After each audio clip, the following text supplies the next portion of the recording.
नमस्कार दोस्तों, आप सभी का बहुत बहुत स्वागत है यू एंड वी टीवी पर। दोस्तों, आज की तमाम बेहद बड़ी खबरें, मुख्य समाचार जो सामने निकल के आ रहे हैं दोस्तों, आप सभी के लिए लेकर आए हैं। इसी वीडियो में एक एक करके सभी मुख्य समाचार दोस्तों आगे जानेंगे।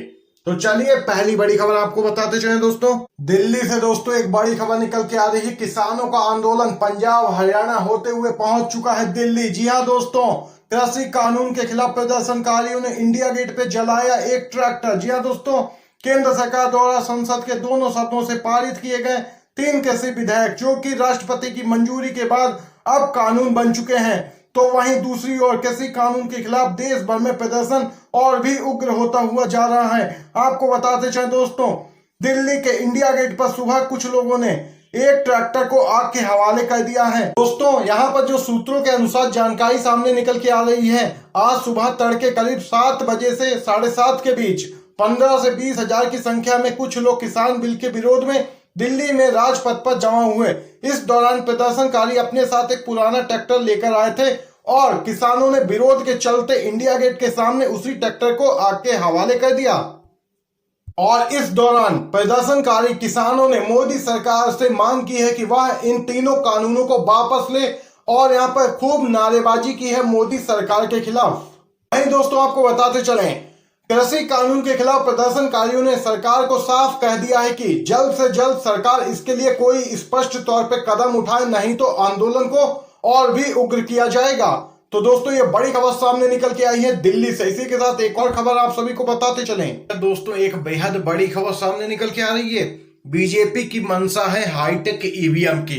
कांग्रेस बोली बैलेट पेपर से हो चुनाव, चुनावी जंग में हुई है जुबानी जंग शुरू। जी हाँ दोस्तों, आपको बताते चलें खबर। मध्य प्रदेश में उपचुनाव में हाईटेक ईवीएम से वोटिंग कराए जाने को लेकर बीजेपी और कांग्रेस के बीच में टकराव शुरू हो गया है। कांग्रेस ने हाईटेक ईवीएम मशीन में गड़बड़ी की आशंका जाहिर की है और मध्य प्रदेश उपचुनाव बैलेट पेपर से कराने की मांग की है। वहीं पूर्व मंत्री पीसी शर्मा ने बताया कि अपडेट ईवीएम के जरिए चुनाव कराना शंका पैदा करता है, क्योंकि पहले कई ऐसे चुनाव हो चुके हैं जिसमें गड़बड़ी की बात सामने निकल के आई थी। इसलिए कांग्रेस मांग करती है कि 28 सीटों पर होने वाले उपचुनाव में बैलेट पेपर से वोटिंग कराई जाए, ना कि ईवीएम से। दोस्तों आप सभी को बताते चलें, भारत निर्वाचन आयोग के निर्देशानुसार आगामी विधानसभा उप निर्वाचन में M2 मॉडल ईवीएम के स्थान पर नवीनतम तकनीक से निर्मित M3 मॉडल की ईवीएम का प्रयोग किया जाएगा और इन्हीं को बीजेपी वाले अपना फायदा समझ रहे हैं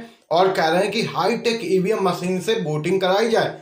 जबकि कांग्रेस पार्टी ने एक बार फिर से मांग की है कि उपचुनाव बैलेट पेपर से होने चाहिए, क्योंकि कोरोना लगातार बढ़ता ही जा रहा है और बैलेट पेपर से उपचुनाव कराना ही सुरक्षित रहेगा और बैलेट पेपर से चुनाव कराने में गड़बड़ी की आशंका भी शून्य हो जाती है। तो दोस्तों ये बड़ी खबर निकल के आई है मध्य प्रदेश से सामने। अगर दोस्तों आप लोग भी ईवीएम का बहिष्कार करते हैं और बैलेट पेपर से चुनाव की मांग करते हैं तो वीडियो को लाइक करके कमेंट बॉक्स में कमेंट जरूर कीजिए, ईवीएम हटाओ, बैलेट पेपर से चुनाव कराओ। तो दोस्तों एक और बड़ी खबर आप सभी को बताते चलें, बाहरी लोग बिगाड़ना चाहते हैं मथुरा का शांति सद्भाव, ईदगाह हटाने की याचिका पर बोले हैं पुजारी। जी हाँ दोस्तों, ये बड़ी खबर मथुरा से सामने निकल के आ रही है। आपको बताते चलें, उत्तर प्रदेश के मथुरा में श्री कृष्ण जन्म स्थान परिसर के पास स्थित शाही ईदगाह मस्जिद को हटाने के लिए कोर्ट में एक याचिका दायर की गई थी। वहीं पुजारियों के एक संगठन ने इसकी कड़ी निंदा की है। अखिल भारतीय तीर्थ पुरोहित महासभा ने 17वीं सदी की मस्जिद को हटाने के लिए कुछ लोगों द्वारा कोर्ट में दाखिल याचिका पर उनकी आलोचना की है। पुजारियों ने कहा कि ऐसे मुद्दे उठाकर कुछ लोग मथुरा के शांति सद्भाव को बिगाड़ने की पूरी कोशिश कर रहे हैं। दोस्तों आप सभी को बताते चले, महासभा के राष्ट्रीय अध्यक्ष महेश पाठक ने कहा कि 20वीं सदी में दोनों पक्षों के बीच समझौता होने के बाद मथुरा में मंदिर और मस्जिद का कोई विवाद नहीं है। ऐसे में कुछ बाहरी लोग मंदिर मस्जिद जैसे मुद्दे उठाकर मथुरा की शांति और सद्भाव को बिगाड़ने का प्रयास कर रहे हैं। उन्होंने कहा कि दोनों समुदायों के बीच सद्भाव है और अगल बगल में धार्मिक स्थल का अस्तित्व भावनात्मक भाईचारे का एक बड़ा उदाहरण है। यह बड़ी खबर दोस्तों उत्तर प्रदेश के मथुरा से सामने निकल के आई है। इसी के साथ चलिए एक और खबर आप सभी को बताते चलें, किसान आंदोलन से जुड़ी एक बेहद महत्वपूर्ण खबर दोस्तों आप सभी को बताते चलें। चंडीगढ़ में सड़कों पर उतरी कांग्रेस, कृषि कानून के विरोध में किया पैदल मार्च। जी हाँ दोस्तों, पूरी खबर जान लेते हैं। कृषि कानून के विरोध में कांग्रेस उतरी है सड़कों पर। चंडीगढ़ में पीसीसी ऑफिस से राजभवन तक निकाला पैदल मार्च। उधर भारतीय किसान यूनियन ने 5 अक्टूबर को हिसार के बरवाला में होने वाली किसान अधिकार महापंचायत के लिए गांवों में जाकर किसानों को न्योता दिया।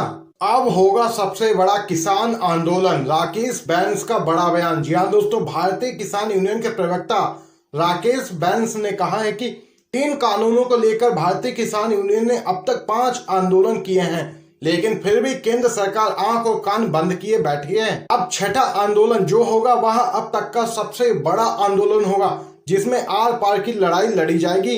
इस आंदोलन के लिए भारतीय किसान यूनियन द्वारा रणनीति तैयार की जा रही है।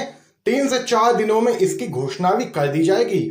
तो यहाँ पर देख सकते हैं दोस्तों, भारतीय किसान यूनियन ने यह बड़ा ऐलान कर दिया है कि केंद्र सरकार जल्द से जल्द इन तीनों पारित कृषि विधेयकों को वापस ले, नहीं तो अब महा आंदोलन होगा।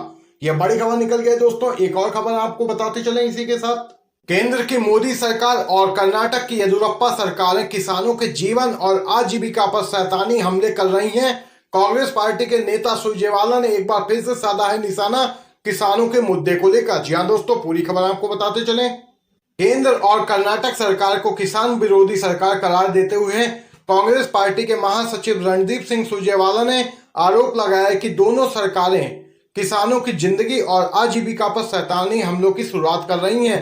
कर्नाटक विधानसभा द्वारा बीते शनिवार को पारित किए गए एपीएमसी और भूमि सुधार कानूनों में संशोधन को काला कानून करार देते हुए सुरजेवाला ने सरकार पर किसानों के हितों को मुट्ठी भर कॉर्पोरेट और बिल्डर लॉबी के हाथों में बेच देने का आरोप लगाया है। कांग्रेस नेता ने कहा कि प्रधानमंत्री मोदी और येदियुरप्पा सरकार किसान विरोधी हैं। उन्होंने कहा कि कर्नाटक और देश के अन्य हिस्सों में इन लोगों ने किसानों के जीवन और उनकी आजीविका पर शैतानी हमले शुरू कर दिए हैं।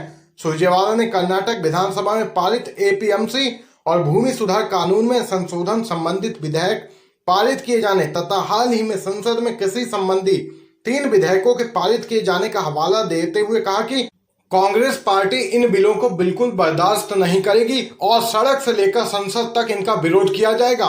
सुरजेवाला ने आगे कहा कि संसद में पारित कानून के खिलाफ पंजाब में किसानों ने आंदोलन शुरू कर दिया है और हरियाणा के किसान 28 से 30 सितंबर तक यह आंदोलन करेंगे। वहीं दोस्तों, अगर आप लोग भी देश के अन्नदाता किसान के समर्थन में खड़े हैं तो अपना समर्थन जरूर दर्ज करवाइए। वीडियो को लाइक कीजिए और कमेंट बॉक्स में कमेंट जरूर कीजिए। जय जवान जय किसान। इसी के साथ दोस्तों, एक और खबर आपको बताते चलें। छत्तीसगढ़ के मुख्यमंत्री बघेल ने कहा, हवाई अड्डा रेलवे के बाद अब किसानों की जमीन बेचने की है साजिश। केंद्र की मोदी सरकार पर साधा है निशाना। दोस्तों, खबर आपको बताते चलें। केंद्र सरकार के कृषि सुधार बिल, श्रम कानून और शांता कुमार की रिपोर्ट पर मुख्यमंत्री भूपेश बघेल ने सवाल खड़ा किया है। मुख्यमंत्री बघेल ने आरोप लगाया कि केंद्र सरकार शांता कुमार की रिपोर्ट को आधार बनाकर एफसीआई और न्यूनतम समर्थन मूल्य और सार्वजनिक वितरण प्रणाली के राशन को बंद करने की साजिश रच रही है। वहीं सीएम बघेल ने आगे कहा कि छत्तीसगढ़ सरकार इसका कड़ा विरोध करती है। केंद्र सरकार हवाई अड्डा और रेलवे को बेचने के बाद अब किसानों की जमीन बेचने की बड़ी साजिश रच रही है।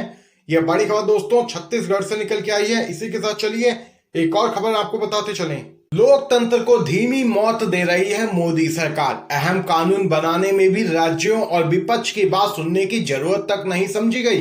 जी हाँ दोस्तों, पूरी खबर जान लेते हैं। इस बार संसद का मानसून सत्र पिछले 20 सालों में सबसे छोटा रहा। आपको दोस्तों बताते चलें, 10 दिनों में रोजाना 4 घंटे का सत्र चला, जबकि लोकसभा का सत्र 72 घंटे से भी अधिक चला। इस छोटे से सत्र में 25 बिल पास किए गए। 1.37 अरब लोगों की जिंदगी पर व्यापक प्रभाव डालने वाले इन कानूनों को बिना किसी सोच विचार के मंजूर कर लिया गया। स्थिति यह रही कि राज्यसभा में अंतिम 2 दिनों के भीतर 15 बिल पास हुए और खाली सदन में एक बिल पर चर्चा की औपचारिकता प्रति बिल लगभग आधे घंटे के समय में पूरी कर ली गई। लेकिन सोचने वाली बात यह है कि इस संक्षिप्त संसद सत्र के दौरान प्रधानमंत्री के पास डिजिटल रैलियों को संबोधित करने का तो समय था, लेकिन देश के मन में उठ रहे अहम सवालों का जवाब देने का उनके पास समय ही नहीं था। वहीं यह भी आश्चर्यजनक है कि सरकार ने अहम आंकड़ों को दबा लिया और बड़ी ही ढीठता के साथ दावा किया कि उसके पास ना तो इस बात का कोई आंकड़ा है कि कोविड के कारण कितने लोगों की नौकरियां गई, न इस बात का कि लॉकडाउन के बाद जान बचाने के लिए पैदल ही अपने घरों के लिए निकल पड़े प्रवासियों में से कितने की मौत हो गई और ना ही इस बात का कि कितने किसानों ने आत्महत्या कर ली।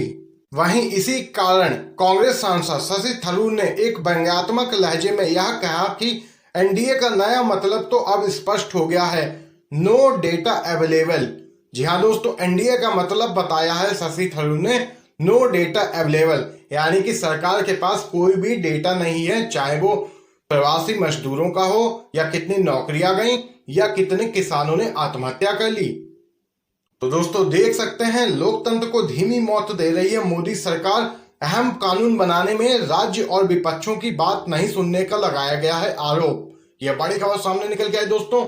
चलिए एक और खबर जान लेते हैं। कृषि बिलों पर राष्ट्रपति ने किए हस्ताक्षर। अकाली दल प्रमुख सुखबीर सिंह बादल ने कहा, देश के लिए काला दिन। जी हाँ दोस्तों, खबर बताते चलें। विपक्षी दलों और देश के कई राज्यों के किसानों के भारी विरोध के बीच राष्ट्रपति रामनाथ कोविंद ने तीनों कृषि विधेयकों पर हस्ताक्षर कर दिए हैं।